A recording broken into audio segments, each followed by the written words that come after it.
Good evening dear friends. तो बच्चों, आप लोगों को अब इंतज़ार करने की आवश्यकता नहीं है। अब हम जो है क्लास 12 हिंदी का जो है एक एक करके वीडियो जो है अपलोड करने वाले हैं। कहने का मतलब है क्लास 12 हिंदी में जो 5 सेट जैक द्वारा जो जारी किया गया है, आज जो है हम पहला सेट का वीडियो आप लोग के बीच लेकर आए हैं। यानी पहला सेट में 40 क्वेश्चन है। 40 क्वेश्चन को आज हम लोग जो है हल करेंगे एक एक करके, ठीक है, और सही आंसर को टिक लगाने का प्रयास करेंगे। तो चलिए हम लोग देर न करते हुए इसको देखते हैं और एक एक क्वेश्चन को हल करने का प्रयास करते हैं।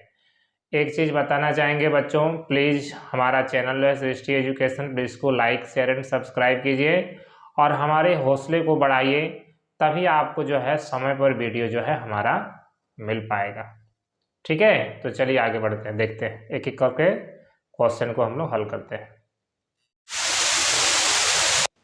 चलिए तो देखिए क्या है, ये झारखंड शैक्षिक अनुसंधान प्रशिक्षण परिषद रांची द्वारा जो है आपका निकला है प्रतिदर्श प्रश्न पत्र है।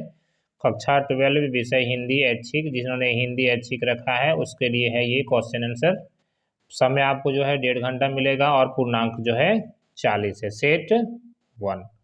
तो देखिए इसमें क्या क्या दिया हुआ, जैसे सभी प्रश्न अनिवार्य है, प्रश्नों की कुल संख्या 40 है और प्रत्येक प्रश्न के लिए जो है 1 अंक दिए गए हैं और प्रत्येक प्रश्न जो है जिसमें 4 विकल्प दिया जाएगा और इसमें से आपको एक सही विकल्प का जो है चयन करना है। ठीक है, गलत उत्तर के लिए कोई नंबर जो है आपका नहीं कटेगा। तो चलिए हम लोग जो है देखते हैं गद्यांश को। देखिए निम्नलिखित गद्यांश को ध्यानपूर्वक पढ़कर प्रश्न संख्या 1 से 4 के लिए सही विकल्प का चयन करें। तो बच्चों हम गद्यांश को नहीं पढ़ने जाएंगे, क्योंकि अगर गद्यांश को पढ़ते हैं तो ये वीडियो काफ़ी लंबा हो जाएगा और जो है आपको देखने में भी बोरिंग होगा और हमें भी जो है बहुत MB की आवश्यकता होगी डाउनलोड करने के लिए। इसीलिए जो है डायरेक्ट हम लोग आंसर की ओर आते हैं, क्वेश्चन के आंसर की ओर। देखिए पहला क्वेश्चन क्या है, विज्ञान की प्रगति में किसमें वृद्धि हुई है? तो ये आपका आंसर हो जाएगा आधुनिक सुख साधनों में, यानी इसका आंसर आपका ये हो जाएगा।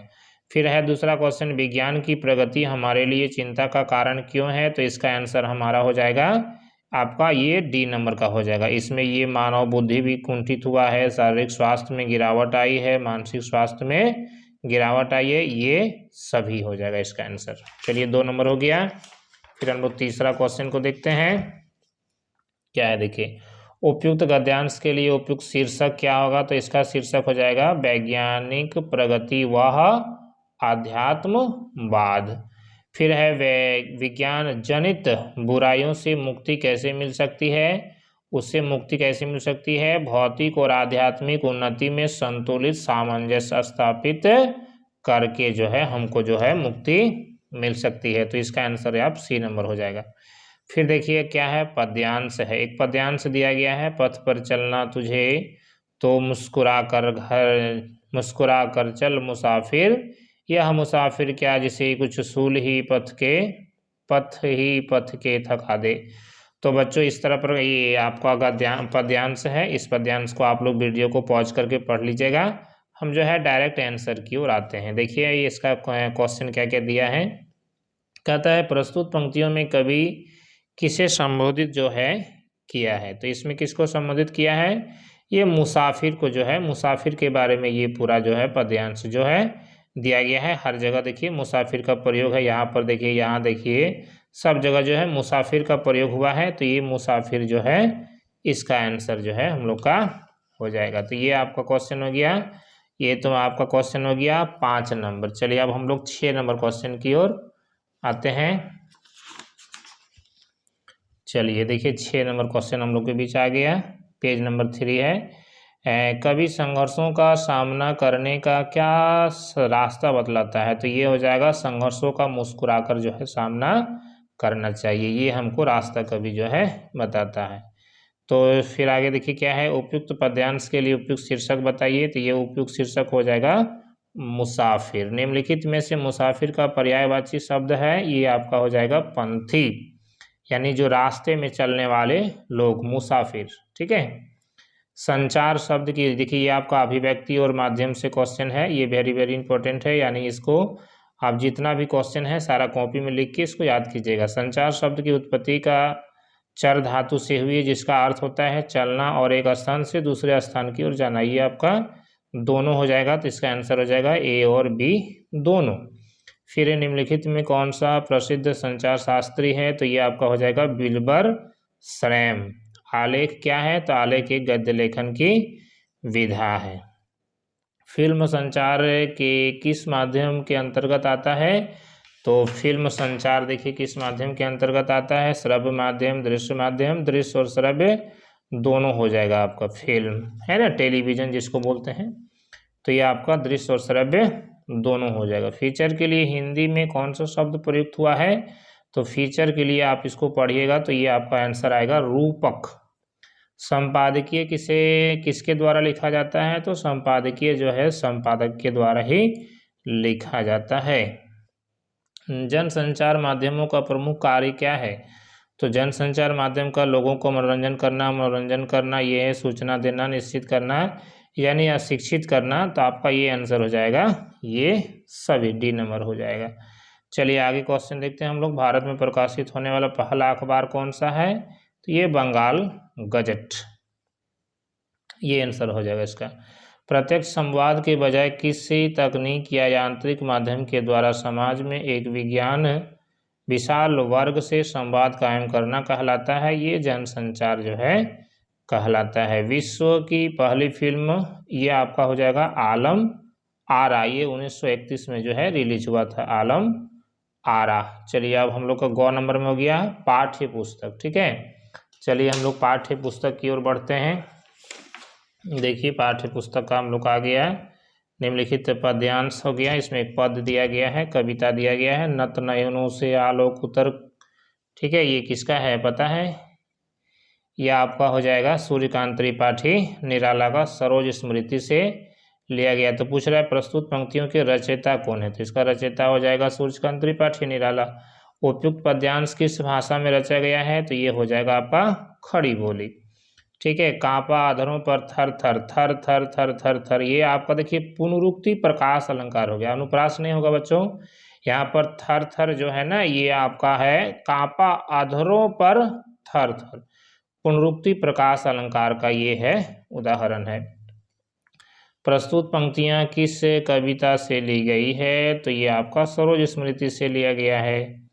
चलिए आगे बढ़ते हैं। देवसेना का की शीर्षक कविता जयशंकर प्रसाद के किस नाटक से, ये तो आप लोग को पता ही है, स्कंदगुप्त हो जाएगा इसका आंसर। 5 नंबर पेज हो गया। चलिए 6 नंबर पेज की ओर हम लोग आते हैं। देखिए क्या है, कार्नेलिया कौन थी, कार्नेलिया कौन थी ये पता ही है आप लोग को, सेल्यूकस की बेटी थी। मदन महीना किसको कहते हैं, वे बैसाख, ये बसंत महीना को कहते हैं मदन महीना। एक कम कविता में किस चीज़ के लिए लोगों को दूसरों के सामने हाथ फैलाते हुए देखा गया है, तो इसका आंसर आपका ये सभी हो जाएगा, कुछ पैसों के लिए, रोटी के लिए और चाय के लिए, आपका तीनों हो जाएगा। किताब को पढ़िएगा तो आपको बिल्कुल समझ में आ जाएगा कि ये आंसर सही है कि गलत। आगे है सत्य कविता के अनुसार सत्य का बारे में कौन कौन कथन सही है, तो ये हो जाएगा आज सत्य की पहचान करना। देखिए यहाँ पूछ रहा है कौन सा कथन सही नहीं है, ठीक है। तो ये बोल रहा है कि आज सत्य की पहचान करना बहुत आसान हो गया, ये कथन बिल्कुल गलत लग रहा है, ये आपका सही आंसर हो जाएगा। चलिए आगे आते हैं, देखिए गद्यांश है ना, कहता है न आगे नाथ न पीछे पगहा, बिना मजदूरी लिए जो गांव संवाद पहुंचाइए, आपका हो जाएगा समदिया पाठ से जो है ये लिया गया है।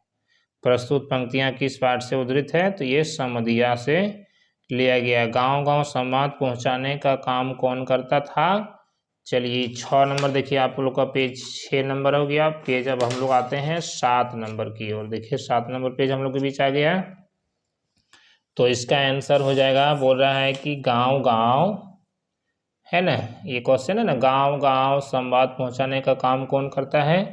तो देखिए इसमें 4 ऑप्शन दिया हुआ है, हरगोबिन है, बड़ी बोहरिया है, मोदियाइन है और मुल्ला दाऊद। तो ये आपका हो जाएगा, ये आंसर जो है आपका हो जाएगा, ठीक है। चलिए आगे हम लोग फिर देखते हैं, आगे हम लोग देखते हैं न आगे नाथ न पीछे पगहा का क्या अर्थ है, तो इसका आंसर हो जाएगा कोई जिम्मेदारी न होना। इनमें से कौन सा शब्द विशेषण है? तो ये आपका गुलाम शब्द हो जाएगा। गांधी नेहरू यासेर अफरावत शीर्षक आराफा शीर्षक पाठ भीष्म साहनी की आत्मकथा का एक अंश है। भीष्म साहनी की आत्मकथा का क्या नाम है? तो ये हो जाएगा आपका, इसका आंसर हो जाएगा आज के अतीत। ठीक है, बड़ी बहुरिया क्या खाकर अपने जीवन यापन करती थी? तो ये हो जाएगा बासमती चूड़ा। लेखक रामचंद्र शुक्ल पिताजी के किस ग्रंथ को बड़े चित्ताकर्षक ढंग से देखते थे? तो ये आपका ये भी होगा और ये भी होगा, यानी इसका आंसर आपका सी नंबर का हो जाएगा। मोहल्ले के लोग लेखक एवं उनके मित्रों को किस नाम से पुकारते थे? तो ये निसंदेह लोग से जो है पुकारते थे, ये आप लोग को पढ़ाए भी हैं। चलिए अगला क्वेश्चन देखिए, 35 नंबर 36 नंबर क्वेश्चन आ गया। कहाँ की मिट्टी को हाथ लगाना बड़ा अशुभ माना जाता है? तो ये हो जाएगा शमशान की मिट्टी। प्रेमचंद उर्दू में किस नाम से? तो ये हो जाएगा नवाब राय। ठीक है, सूरदास की झोपड़ी शीर्षक पाठ किस उपन्यास से लिया गया है? ये रंगभूमि हो जाएगा। चूल्हा ठंडा किया होता तो दुश्मनों का कलेजा कैसे ठंडा होता? यह कथन किसका है? ये कथन है नायक राम का। चलिए अंतिम क्वेश्चन देखिए क्या है। सुभागी भैरों से डरकर रात भर कहाँ छिपी रहती थी? तो ये सूरदास की झोपड़ी में जो है छिपी रहती थी। ठीक है, तो बच्चों ये था हम लोग का 40 क्वेश्चन सेट 1 का।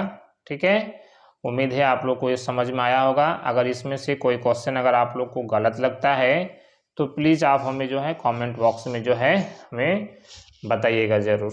ठीक है, थैंक यू बच्चों, धन्यवाद।